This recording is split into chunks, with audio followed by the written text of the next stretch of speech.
riwayat kisah barodat di Aceh Raya lam karu Aceh timungan barat bisa bodeng padu kena jadi dah nasib lo anu cimosi ada lanjut jursaan saat dumangan pemah tidak yang pamai haji lopan ulun rindu dah genepa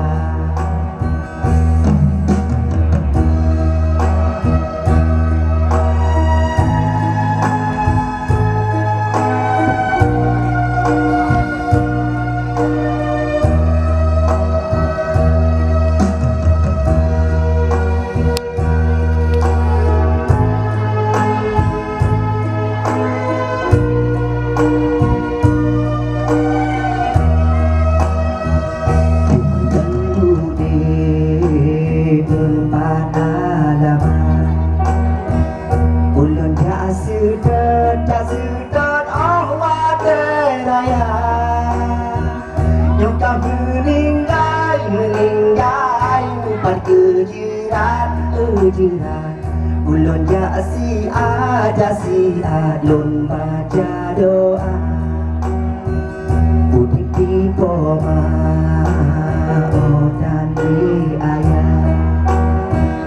lon jatuh mupah lon kata karena siftanyo kenapa Allah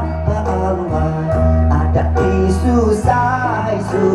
tetap belum sabar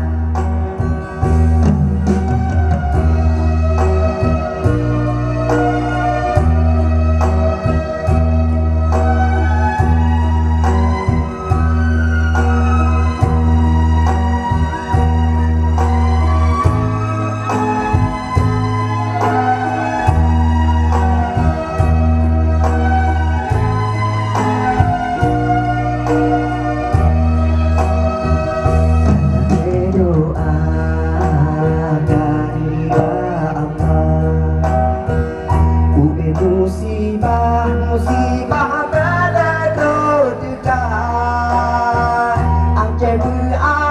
beraman beliru dara Selama muka bukan agama Aceh beraman